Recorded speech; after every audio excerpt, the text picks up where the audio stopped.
ఎట్టకేలకు శ్రీవారు గడిచిన 5 సంవత్సరాలు అక్కడ తిరుమల వేదికగా జరిగినటువంటి అన్యాయాల్ని ఎండగట్టే విధంగా వాళ్ళ పాపం పండిందనే చెప్పుకోవాలి. ఏదైతే గత కొద్ది సంవత్సరాలుగా టీటీడీలో జరుగుతున్నటువంటి అన్యాయాలకు సంబంధించి వాటన్నిటిని ప్రశ్నిస్తూ ఇప్పటికీ తన పోరాటం ఆపకుండా అనేక విషయాల్లో వాటిని ముందుకు తీసుకొస్తున్నటువంటి ప్రస్తుతం TTD board member Bhanu Prakash Reddy గారు మనతో ఉన్నారు. ఆయన అడిగి ఈ యొక్క టీటీడీ ఈ లడ్డు కల్తీ విషయం కావచ్చు, ఈ యొక్క కుట్రదారులు ఏ విధంగా కుట్ర చేశారో మరిన్ని విషయాలు తెలుసుకునే ప్రయత్నం చేద్దాం. నమస్కారం అండి. నమస్కారం గోవింద. మొత్తానికి టీటీడీ మాజీ ఓ ధర్మారెడ్డి ఆయన్ని 2 రోజులు విచారించారు సిట్ అధికారులు. మొదటి రోజేమో దాదాపు 9 గంటల విచారణలో భాగంగా అనేక విషయాలు కొన్ని అప్రూవర్గా మారారని చెప్తున్నారు. బహుశా ఇప్పుడేమో ధర్మారెడ్డి అంతా నాదే కాదు, పై వాళ్ళ ఒత్తిళ్ల ద్వారా సంతకం పెట్టాలని చెప్పేసి తప్పించుకున్నటువంటి ప్రయత్నం బాగా అర్థమవుతుంది. ఈ విషయంలో ఆయన ధర్మారెడ్డి గారిని విచారినటువంటి విషయాల్లో మీరేం గమనించారండి? అఖిలాండ కోటి బ్రహ్మాండ నాయకుడు, కలియుగ ప్రత్యక్ష దైవం, కోట్లాది మంది హిందువులకు ఆరాధ్య దైవమైనటువంటి వెంకటేశ్వర స్వామి హిందువులకు స్పిరిచువల్ క్యాపిటల్ అంటే ఆధ్యాత్మిక క్షేత్రం. ఆధ్యాత్మిక క్షేత్రంలో అధర్మ కార్యక్రమాలకి నిలవైనాడు ధర్మారెడ్డి. ఆధ్యాత్మిక క్షేత్రంలో అధర్మ కార్యక్రమాలకి ధర్మారెడ్డి నిల్చొని పనిచేశాడు అక్కడ. అయ్యా ధర్మారెడ్డి గారు, నేను అక్కడ పెట్టింది అక్కడ ఉన్నటువంటి లోతుపాట్లు ఏదైనా ఉన్నా, అక్కడ ఏదైనా భక్తులకు సంబంధించి కానీ భగవంతుడికి సంబంధించి కానీ ఏదైనా తప్పులు జరిగితే సరిదిద్దాలని చెప్పి ఒక executive officer, as executive officer నేను పైనోడు చెప్పినాడు, కిందోడు చెప్పినాడు, వాళ్ళు విన్నాను, వాళ్ళు వినేదైతే నువ్వు ఎందుకయ్యా అక్కడ బయట వచ్చేసి ఉండాలా? నువ్వు స్వామివారిని తప్ప, వెంకటేశ్వర స్వామి మాటలు తప్ప ఇంకెవరు మాటలు వినకూడదు. వెంకటేశ్వర స్వామి మాటలు తప్ప ఇంకెవరు మాటలు వినకూడదు. స్వామి చెప్పడు నువ్వు వినవు, స్వామి చెప్పడు నువ్వు వినవు.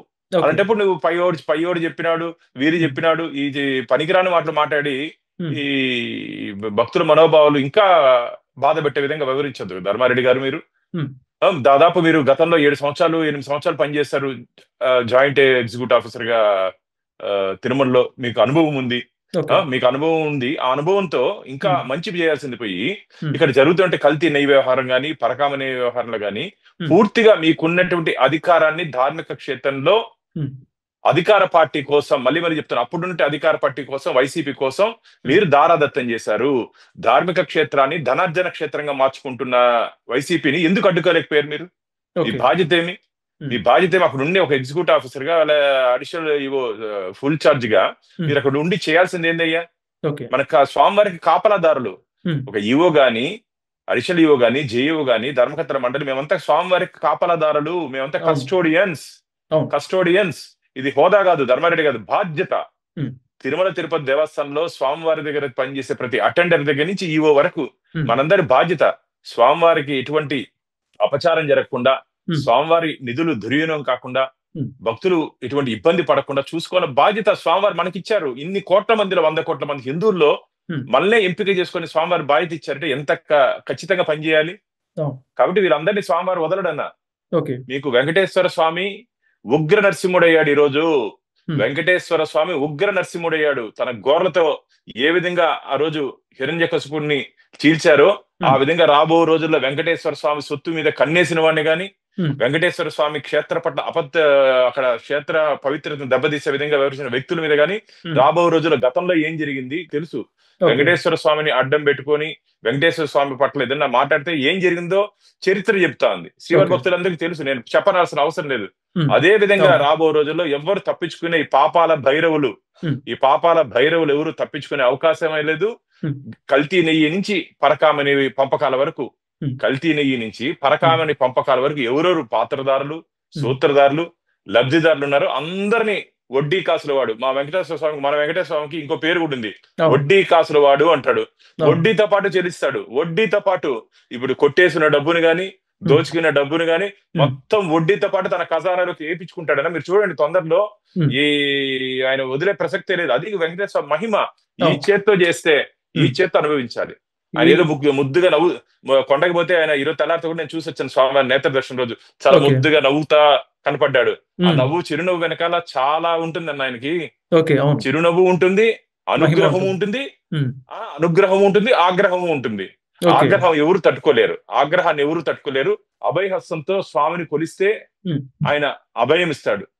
అదే అభయహస్తంతో ఎవరన్నా ఆయన పట్ల వ్యవహరిస్తే చాలా కఠినంగా వ్యవహరిస్తారు. గుర్తుపెట్టుకోండి, సుదర్శన చక్రధారుడు విష్ణు రూపం. అది సుదర్శన చక్రం ఉంటుంది చేతిలో.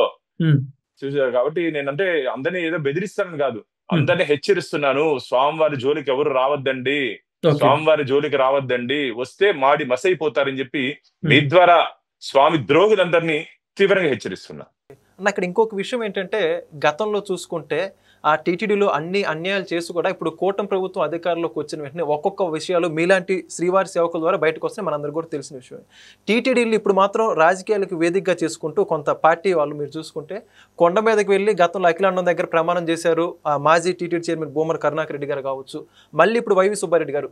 వీళ్ళు ఎందుకని ఈ కల్తీ నెయ్యి గురించి కావచ్చు లేదా ఈ యొక్క పరకామణి గురించి ఎందుకు నోరు మెదపట్లేదు అంటారు? అసలు వాళ్ళు నాస్తికుడు అన్న. కరుణాకర్ రెడ్డి నాస్తికుడు. ఆయన కొండెక్కి ప్రమాణం చేసినా, కొండ కింద దొలినా, పొల్లు దండాలు పెట్టినా ఎవరు నమ్మరు. ఆ పాత చొప్పియండి నల్లరాయిని కొడతానని చెప్పిన వ్యక్తి కరుణాకర్ రెడ్డి. ఆయనపై ప్రమాణం చేసేది ఏందన్నా? ఆఖరి సంవత్సరంలో ఇంజనీర్ ఆఖరి ఒక సంవత్సరంలో ఆయన బిడ్డ ఇక్కడ ఎమ్మెల్యేగా నిలబడ్డాడని చెప్పి టీటీడీ నిధుల నుంచి దాదాపు 1500 కోట్లు ఇంజనీరింగ్ వర్క్స్ బదలాయించి తన దగ్గర 10 నుంచి 15% కమిషన్ తీసుకున్నాడని తిరుపతి ప్రజలందరూ అంటున్నారు. వారు ఆ మాటలు మనం నమ్మాల్సిన అవసరం లేదని, అంతా దొంగ మాటలు, దొంగ చేస్తులు అంటారు దాన్ని. కాబట్టి అవన్నీ మనం పట్టించుకోవాల్సిన అవసరం లేదు. ఇప్పుడు కోర్టు ద్వారా, హైకోర్టు ద్వారా ఈ రోజు స్వామివారే ఈరోజు చేయించుకుంటున్నారు మనందరి ద్వారా. ఇప్పుడు మీరు ఈ రోజు స్వామివారి గురించి మాట్లాడుతున్నా, నేను స్వామివారి గురించి మాట్లాడుతున్నా, అది వెంకటేశ్వర స్వామి అనుగ్రహంతో మాత్రమే జరుగుతుందన్న. వెంకటేశ్వర స్వామి అనుగ్రహం మన మీద ఉంది. ఆగ్రహం ఎవరెవరు తప్పు చేశారో, సుబ్బారెడ్డి గాని, కరుణాకర్ రెడ్డి గాని, ధర్మారెడ్డి గాని, ఎవరైనా సరే స్వామివారి ఆగ్రహానికి గురి కాక తప్పదు. తప్పు ఎవరెవరు చేస్తున్నారు అందరూ. నేను అడుగుతున్నాను ఈరోజు, నేను నిప్పు నేను ఉప్పు అంటారు కదా, మేమేమి చేయలేదని. ఎందుకు ఇంత టీటీడీ యాక్ట్ 30 of 1987 మా టీటీడీ చట్టానికి వ్యతిరేకంగా నిర్ణయాలు ఎందుకు తీసుకున్నారు? 2019 నుంచి 2024 వరకు మీరు కానీ గమనించినట్టయితే ధార్మిక క్షేత్రంలో దాపరికాలు ఎందుకు అని అడుగుతున్నా. ధార్మిక క్షేత్రంలో దాపరికాలు ఎందుకు? టీటీడీ ధర్మకర్తల మండలి సమావేశాల్లో తీసుకున్నట్టు నిర్ణయాల్ని టీటీడీ వెబ్సైట్ లో పెట్టాలి, అఫీషియల్ వెబ్సైట్ లో. మేము గతంలో నేను 2015 నుంచి 17 వరకు పనిచేస్తాను స్వామివారి సేవలో. మేము తీసుకుంటే నిర్ణయాలని వెబ్సైట్ లో పెడతాం.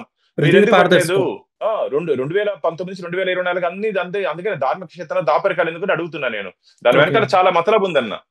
ఈ రోజు మన జరిగినటువంటి ఈ అంశాల్లో పూర్తిగా అధికార దుర్వినియోగానికి పాల్పడ్డారు వాళ్ళు. మమ్మల్ని ఎవరు పట్టుకోలేరులే, మమ్మల్ని ఏం చేసుకోలేరులే అహంకారంతో ఒక చేసినట్టు కార్యక్రమాలు స్వామివారే అన్ని శ్రీవారి భక్తుల ద్వారా. మీరు నమ్మరు, నా దగ్గరకు వచ్చే ప్రతి ఎవిడెన్స్ విత్ ఎవిడెన్స్ ఉంటదన్న. స్వామివారి అసలు నాకు ఎంత ఆశ్చర్యం వేస్తుందంటే, స్వామివారి దగ్గర ఈ ఫైల్స్ అన్ని వాళ్ళు దాచేశారు. ఈ ఫైల్స్ అన్ని విజిలెన్స్ రిపోర్ట్స్ ఇవన్నీ స్వామివారి భక్తులు నాకు ఇస్తారు, స్వామివారి భక్తులు ఇస్తారు. ఎంత ఆశ్చర్యం వేస్తుందంటే, ఒకసారి నాకు గతంలో టీటీడీ ఎగ్జిక్యూటివ్ ఆఫీసర్, అక్కడ ఉన్నటువంటి ఎస్ఓ సెక్యూరిటీ ఆఫీసర్ ఐపీఎస్ అధికారి నన్ను ఒకరోజు పిలిచారు. మాటల సందర్భంలో మాట్లాడుతూ, ఈవో గారు నేను ఆయన ఐపీఎస్ ఆఫీసర్ కూర్చోడంటే, బాను ఏమనుకోకపోతే ఒకటి అడుగుతాను అన్నారు. చెప్పండి అన్న. నా టేబుల్ మీద ఉండాల్సిన ఫైల్స్ అన్ని నీ వరకు అందుతున్నా, ఎవరిస్తున్నారని అన్నాడు. స్వామివారు ఉప్పు తింటూ స్వామివారి జీతం తీసుకుంటే వెంకటేశ్వర స్వామి అసలైన భక్తులు నాకు ఇస్తున్నారని చెప్పాను నేను. ఈ రోజు కూడా స్వామివారి దగ్గర విశ్వాసంతో పనిచేసే ఉద్యోగస్తులు చాలా మంది ఉన్నారు. అక్కడ జరుగుతున్న అన్యాయాన్ని వాళ్ళు ఎదుర్కోలేరు, వారి శక్తి సరిపోవట్లేదు. వారు ఆ స్వామి కృపతో నాకు అందిస్తారు.